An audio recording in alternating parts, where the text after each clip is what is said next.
조금 대답은 달리 할 수 있지만 그 내용들을 종합해 보면 역시 행복한 삶을 원합니다가 답이 될 겁니다. 그러니까 우리가 사랑하는 것도 행복한 삶을 위해서 사랑하는 것이고, 열심히 일하는 것도, 열심히 공부하는 것도 행복한 삶을 위해서 그렇게 모두가 열심히 일하는 것이죠. 또 공부하는 것이지요. 그래서 사람들은요, 행복에 대해서 많은 연구도 했고 책도 쓰고 글도 남기고 그랬습니다. 철학자 쇼펜하워는요, 그의 행복론이라고 하는 책에서 이렇게 말합니다. 네, 행복에 대한 기본적인 네 가지가 있는데, 첫째는 명랑한 정서가 있어야 행복하다. 둘째는 건강한 몸이 있어야 행복하다. 그리고 세 번째, 정신적인 평온이 있어야 행복하다. 네 번째는 행복을 누리기 위해서 약간의 재산이 필요하다. 근데 말이죠, 이 네 가지를 잘 보세요. 뭐 행복에 대한 설명칙은 너무 평범해 보이지 않나요? 그런데 스위스의 철학자 키엘 헬티는 이렇게 얘기합니다.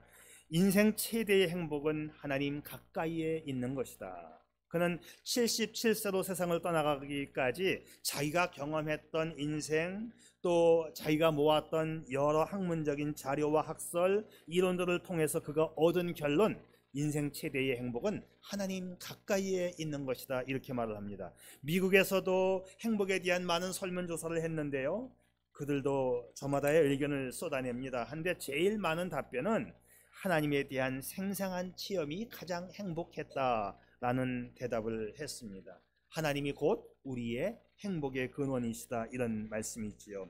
여러분, 오늘 이 말씀의 제목, 너는 행복자로다, 너는 앞으로 행복할 사람이 될 거야, 또는 너는 이렇게 살면 행복한 인생이 돼가 아니라 너는 지금 행복한 사람이야, 오늘 성경이 그렇게 말씀해 주고 있습니다. 이 부분을 원문이나 영어 성경으로 보게 되면 Blessed are you 이렇게 되어 있어요.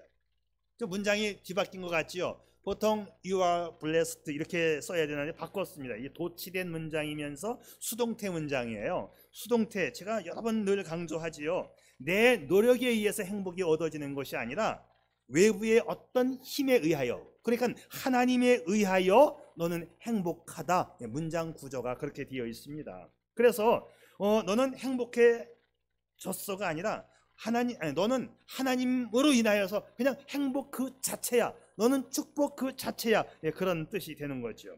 오늘 이 본문의 배경은 이스라엘 백성들이 가나안 땅에 들어가기 직전에 모세를 통해서 주신 말씀입니다. 아직요, 그렇게 원하는 가나안 땅에 들어가지 못했어요. 지금까지 40년 동안 고생만 했습니다. 그 고생도 그냥 고생이 아니라 정말 이루 말할 수 없는 고생을 40년 동안 했어요. 하나님께서 그렇게 고생을 시킨 이유는 너희가 내가 아니면 아무것도 아니야, 이거 가르쳐 주려고 40년 동안 고생을 시킨 거지요. 자, 자그마치 40년, 그리고 하시는 말씀이 너희들은 행복한 사람이야, 이렇게 말씀하십니다. 이 행복이라고 하는 이 단어가 히브리 말로 아슈레인데 완벽한 행복, 철저한 행복을 의미합니다. 그러니까 하나님의 백성들은 완벽한 행복의 조건을 이미 받고 있다. 너희들은 지금 행복한 사람이야. 아직 꿈에 그리는 가나안 땅에 들어가지도 못했습니다. 그럼에도 불구하고 넌 정말 행복 그 자체야, 그렇게 지금 말씀하고 있는 것입니다. 자, 이 말을 정리하면 이런 뜻이죠. 행복이라고 하는 것은 어떤 결과가 아니다. 우리는 결과를 가지고 행복을 말해요. 아, 우리 아들이 잘 됐다, 내가 출세를 했다, 내가 돈을 많이 벌었다. 결과가 아니고 성경이 말하는 행복은 상태를 말하는 거예요. 지금 네가 어떤 상태에 있느냐이지요. 지금 너희가 하나님과 함께 하고 있기 때문에 너는 행복자야, 이렇게 말하는 것입니다. 자, 그 다음에 또 하나 기억할 것은 이스라엘에게는 12지파가 있는데 어느 한 지파만을 놓고 너희는 참, 너희 지파는 행복하다, 이렇게 말하지 않습니다. 이스라엘 전체를 향하여 주고 있는 말씀이에요. 자, 이스라엘에게는 12지파가 있었는데 이 12지파는 살아가는 땅도 달랐고 하는 임무도 달랐어요. 그래서 서로가 비교가 많이 됩니다. 그럼에도 불구하고 이스라엘 전체를 뭉뚱그려서 너희는 다 행복자야, 이렇게 말을 하는 거예요.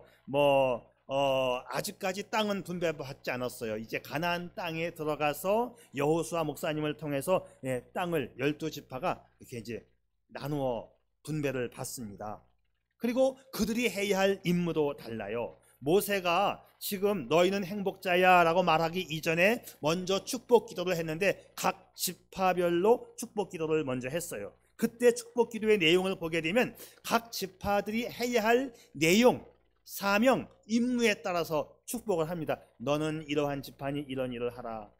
이렇게 각각의 은사에 따라서 축복을 하고, 그리고 전체를 향하여서 너희는 다 복을 받았느니라, 이렇게 말씀을 마치고 있는 거죠. 요셉 지파는 그 땅의 축복을 받았는가 하면, 베냐민 지파는 막내 귀엽게 큰 아들이니 항상 하나님 곁에서 편히 살게 해주세요. 레위인들에게는 하나님의 말씀을 전하고 예배를 인도하는 귀한 직책을 받았으니 평생 평안히 부유하게 살게 해주세요. 자, 이런 축복의 기도를 합니다. 자, 정리하면 12지파에게 축복한 내용을 보면 그들의 직책과 그들의 임무와 관련해서 축복을 받았다라는 것이에요. 자, 아직 땅을 분배받지 않았습니다. 가나안 땅에 들어갔을 때에 이제 땅을 받게 되는데, 어느 지파는 우리로 말하면 강남, 명동 막 그런 땅을 분배받은 지파도 있어요. 또 어느 지파는 산꼭대기를 받은 지파도 있어요. 또 시므온 같은 지파는 저 남쪽에 있는 사막 지역을 분배받았습니다. 그럼에도 불구하고 다 똑같이 명동 땅을 받았든 사막 땅을 받았든 너희는 다 행복한 사람이야 라고 말합니다. 자, 여기에 무슨 뜻이 있습니까? 하나님께서 주신 대로, 하나님의 말씀대로 그 주신 사명 그대로 순종하고 살아감이 바로 축복이다, 그런 말씀이 되는 것이지요. 자, 오늘 이 말씀은 우리에게도 똑같이 적용되는 말씀입니다. 우리 성도들도 은사가 다르고 직분이 다르고 신앙의 연륜이 다 다르지만 각자의 사명을 수행할 때 우리는 동일하게 축복의 성도가 된다는 말씀이에요. 성경은요, 좋은 지역에 살고 물질의 양이 많은 걸 가지고 너 축복받았구나 라고 말하지 않았어요. 하나님과 나와의 관계에서 자기 역할, 자기 임무에 충실할 것을 축복과 관련하여 말씀하고 있다는 것이지요. 신약성경 고린도전서 12장에 보면 교회를 그리스도의 몸으로 설명하면서 그 몸 안에는 많은 지체가 있다. 이 지체들이 수행하는 임무와 역할이 완전히 다르지만 이 지체 모두는 다 같이 중요하다. 몸은 하나인데 많은 지체가 있고 몸의 지체가 많으나 한 몸인과 같이 그리스도도 그러하니라. 그러므로 우리 그리스도인들은요, 내가 맡은 사명, 내 직책을 소중히 여기면서 충성된 삶을 살아가면 우리는 축복된 그 자체가 된다, 이런 말씀이지요. 오늘 제가 너는 행복자로다 이 말씀을 준비한 이유가 있습니다. 지난주 기억하세요? 지난주에 김성동 장로님 국회의원 후보자와 그 수행원들이 우리 교회에 인사하러 왔잖아요. 그리고 예배를 드리고 갔습니다. 근데 이 앞에서 예배를 인도하면서 보니까 그때 우리 교회에 와서 앉아 있었던 그분들의 얼굴 표정이 마치 사형 선고를 받은 것처럼, 지옥에 갈 대기표를 뽑고 순번 기다리는 것처럼 앉아 있었습니다. 세상에 그렇게 세상 근심 걱정은 다 짊어지고 표현을 해도 난 그렇게 그 표정 내가 흉내를 못 나겠어요. 아니, 우리 좀 알아주세요, 우리 좀 찍어주세요 하고 인사로 왔으면 예수 믿는 사람들이 아니어도 행복한 표정을 지어야 될 거 아니에요. 그렇게 억지로 와서 앉아있는 모습이 너무나 불쌍했습니다. 제가 볼 때는 모든 세상 근심을 다 끌어안고 근심과 불만과 고뇌에 가득 찬 모습을 가지고 앉아있는데 세상에 이럴 수가 있는지 얼마나 불쌍했는지요. 그래서 지난주일 설교가 제가 약간 과장되게 한 거 아세요? 내용은 이미 정해졌었고 주보에 다 찍혀나갔기 때문에 내용을 바꿀 수는 없었지만 순간순간 제가 설교 내용이 과장되게 했어요. 일부러 그랬습니다. 그러면서 사실은 제 마음속에 있지도 않았던 것, 그때 예수 믿으면 얼굴이 밝아진다는 것, 우리 성경 구절에 있었지요. 그러니까 그거 보여줘야 되니까 여러분 제 얼굴이 밝아 빛나지 않습니까? 라고 물어봤죠. 그때 그거는 계획이 없던 건데 물어본 거예요. 왜냐하면 그 사람들과 내 모습을 비교시켜 줄 수밖에 없잖아요. 보여줄 수밖에 없는 게 내 얼굴만 보고 있으니까 모두가 다 여러분 내 얼굴 빛나지 않아요? 일부러 제가 쇼한 거예요. 그거는 하나님 말씀에 있는 거지만 예수를 믿으면 얼굴이 빛나잖아요. 여기 그때 앉아있는 당신네들 내 얼굴 보세요. 예수 믿는 얼굴이 이 얼굴이에요. 그게 계획이 없던 거, 제가 몇 가지 쇼를 그때 했었던 이유가 바로 거기에 있었습니다. 와, 인사로 왔으면 체면상이라도 그렇게 못 앉아 있을 겁니다. 근데 말이죠, 지옥에 갈 시간 재고 있는 사람들 같이, 표 끊고 순번 기다리는 사람 같이 앉아 있는데, 이거는 내가 백남환 집사님한테 얘기를 해줘야 되겠구나. 만약에 다른 교회 가서 그렇게 앉아 있으면 이거는 표를 잊어먹겠구나 하는 생각이 들 정도였었습니다. 물론 그들 중에 예수 믿는 사람들이 나중에 보니까 한두 분 있었어요. 이제 어떤 젊은 분이 목사님 말씀 감사했습니다. 이렇게 말하면 그건 예수 믿는 사람이에요. 그죠? 그런 표현은 아무나 쓰는 표현이 아니잖아요. 그리고 그 김성동 그 후보자 옆에 앉아있던 젊은 친구가 완전히 그냥 막 고뇌에 찬 모습으로 앉아 있었는데 이제 설교한 중간쯤 가니까 얼굴이 좀 펴지더라고요. 웃기도 하고 이제 따라오기도 했었어요. 한두 사람 빼고는 마지막 순간까지 그냥 완전히 지옥으로 가는 사람의 모습을 하고 있었어요. 저만 느낀 게 아닙니다. 지난주 특송을 누가 했어요? 우리 사역자 팀에서 했잖아요. 사역자 중에 우리 지복성 권사님이 보니까 역시 왜 그렇게 죽을 상을 하고 앉아있는지 참 불쌍했다고 지복성 권사님도 똑같이 느꼈다는 거 아닙니까? 저는 반대로 그들은 불쌍했지만 반대로 우리 성도들은 밝은 웃음의 모습을 보면서 저는 또한 행복했어요. 이것이 바로 천국과 지옥의 모습이구나. 우리 성도들은 밝은 모습인데 이들은 죽을 상을 하고 있구나. 그리고 행복과 불행의 차이가 이거구나 라고 저는 설교를 하면서 느꼈고, 내가 다음 주일에는 너희는 행복자로다 이 설교를 해야 되겠구나 라고 사실은 설교를 하면서 다음 주 설교의 제목을 제가 정했던 것입니다. 여러분, 오늘 제목 너는 행복자로다. 할렐루야, 아멘. 우리는 행복자입니다. 자, 여기서 우리 그냥 넘어갈 수 없죠. 자, 우리 한번 인사를 한번 하고 넘어가야 되는데, 제가 까만 글씨 하면 여러분이 주홍색 글씨로 답을 하면 돼요. 제가 여러분에게 말을 할 때 여러분 그냥 주님의 은혜지요 이렇게 대답해도 되고, 여러분 동네의 사투리를 가지고 해도 돼요. 그게 다 주님의 은혜요 이렇게 해도 되고, 아따 주님의 은혜란께 이렇게 해도 되고, 주님의 은혜 아이가 이렇게 해도 되고, 하여튼 마음대로 합시다. 까진 거 그냥. 자, 한석 가족 여러분 정말 행복해 보입니다. 은혜인지라 그랬나 누가? 그렇습니다. 자, 우리 옆 사람에게 인사합니다. 집사님 정말 행복해 보입니다. 정말 행복해 보입니다. 네.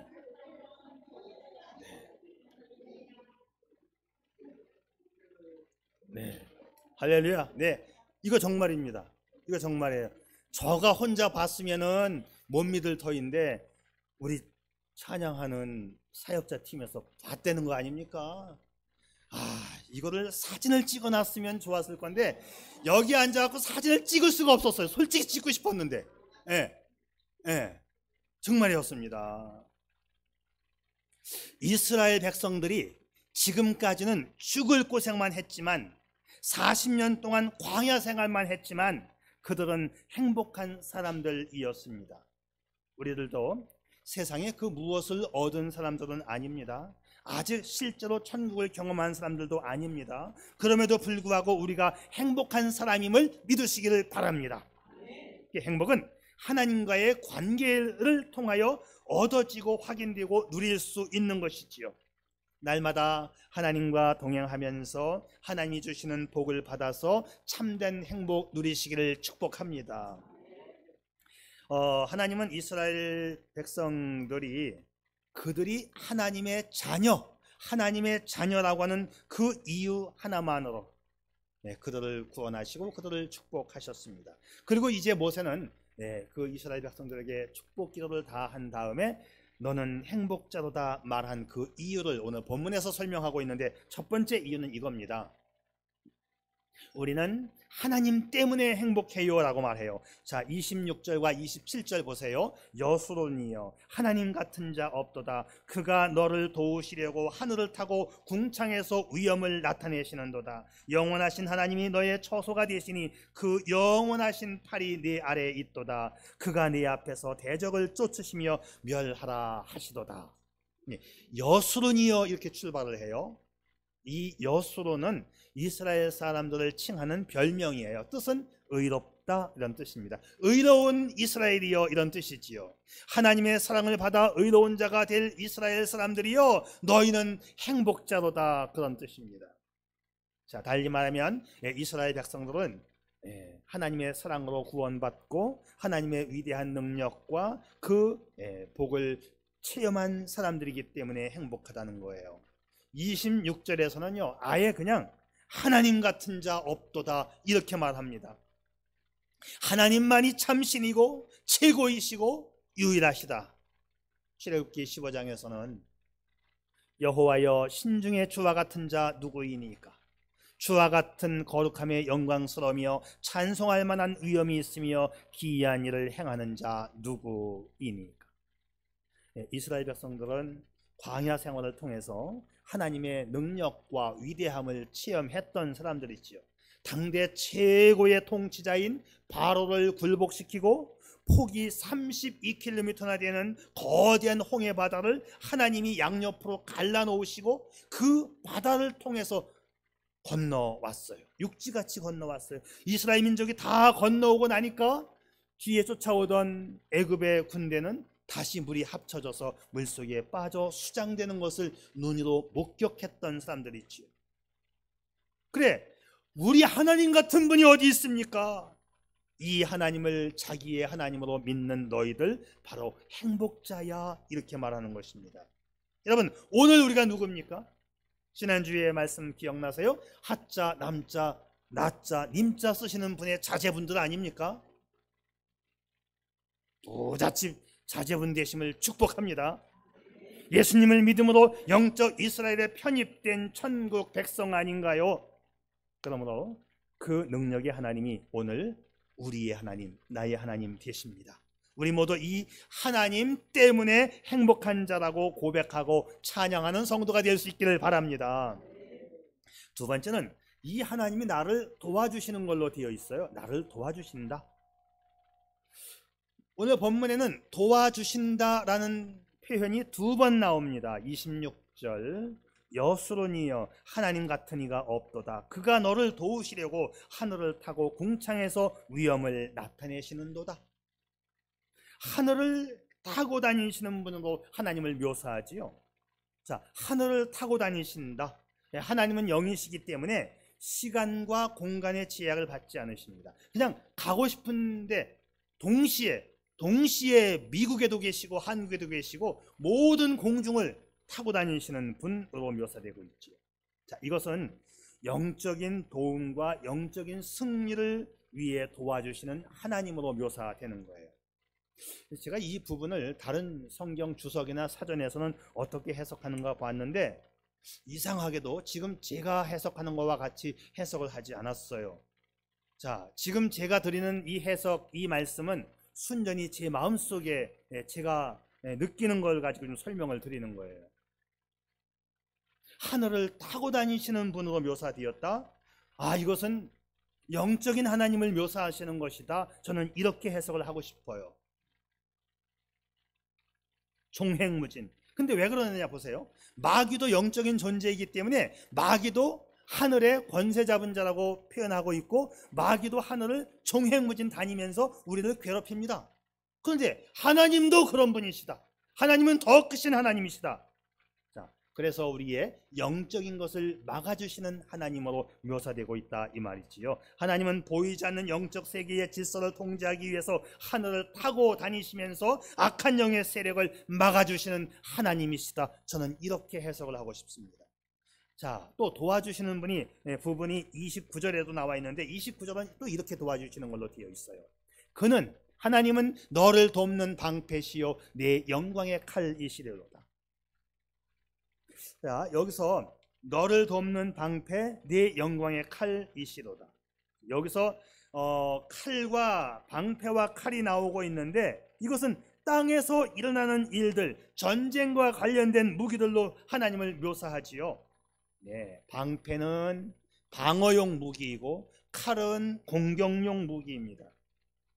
그러니까는 누군가가 이 땅에서 나를 공격하거나 나를 해하려 할 때에 먼저 방어용 무기인 방패로 막아주고 칼로 공격하여 내 대적이 내게 복종하리니 내가 그들의 높은 곳을 밟으리라.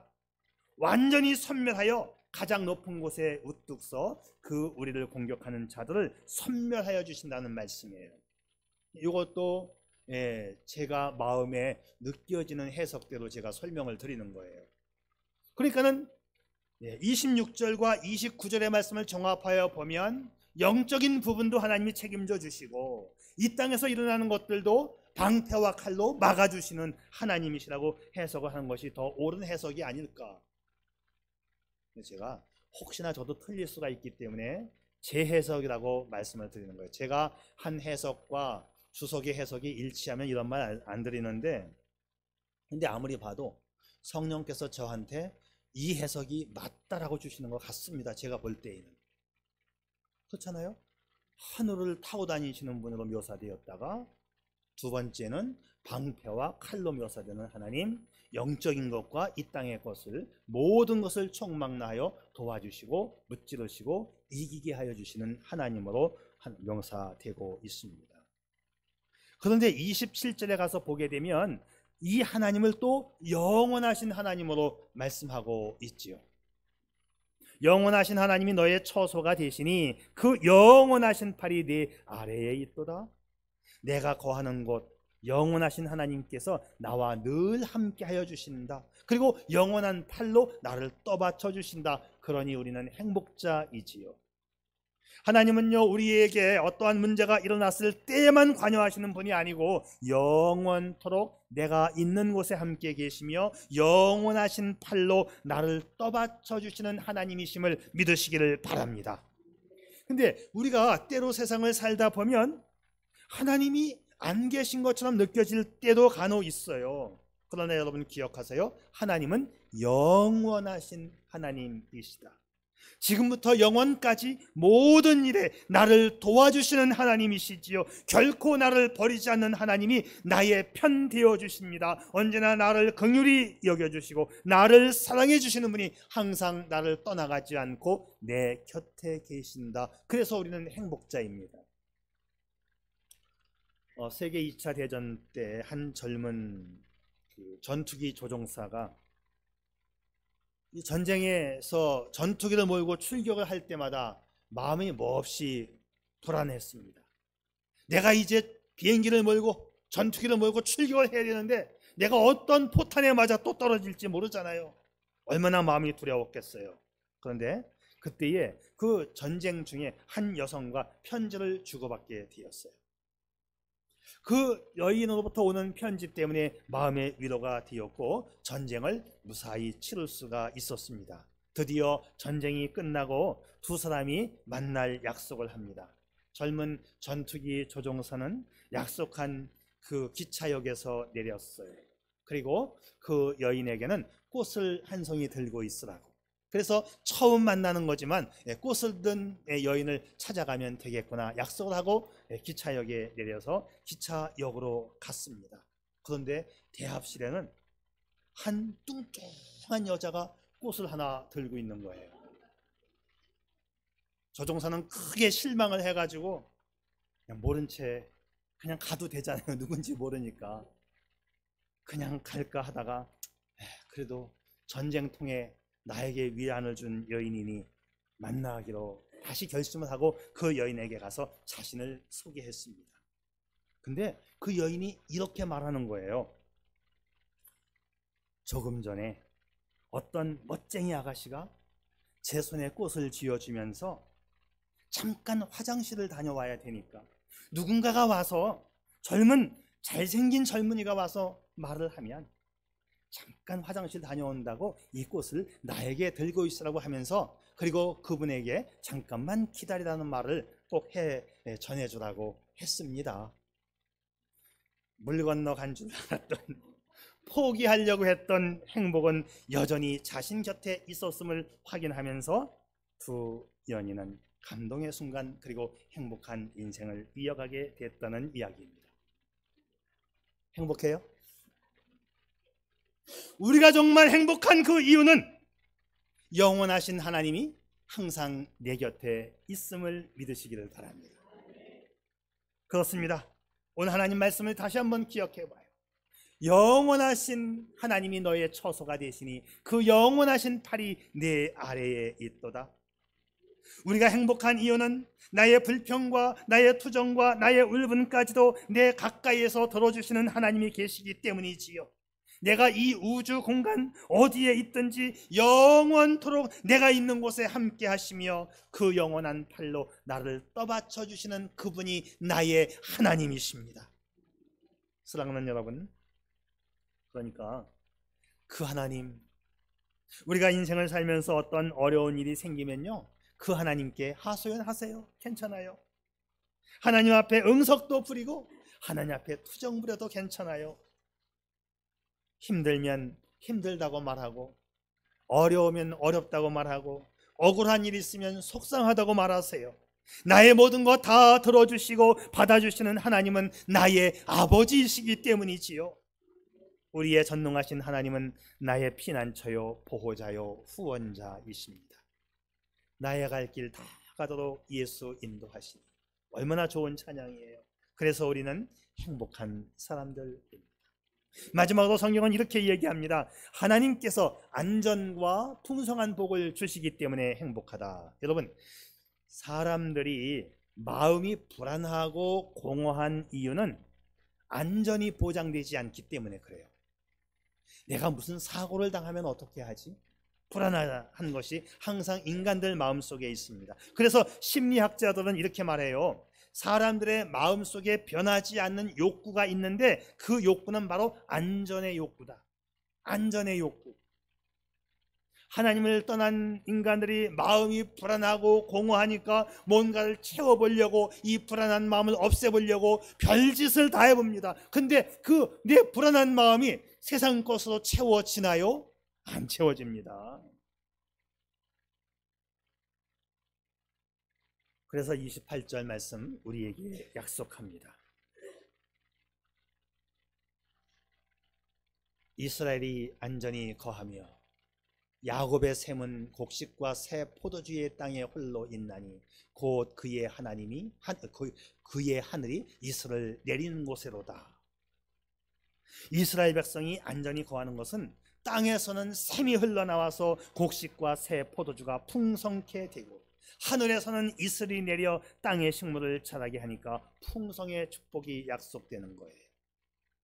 우리가 하나님과 함께하는 인생이 된다면 우리의 삶은 행복의 샘터가 될 줄 믿습니다. 때로는 우리의 삶에도 어려움이 찾아와요. 세상의 흙탕물로 인해서 내 주변이 꾸정물이 될 수 있습니다. 하지만 야곱의 샘이 계속 흘러나와 내 주변은 깨끗한 물로 정화될 것입니다.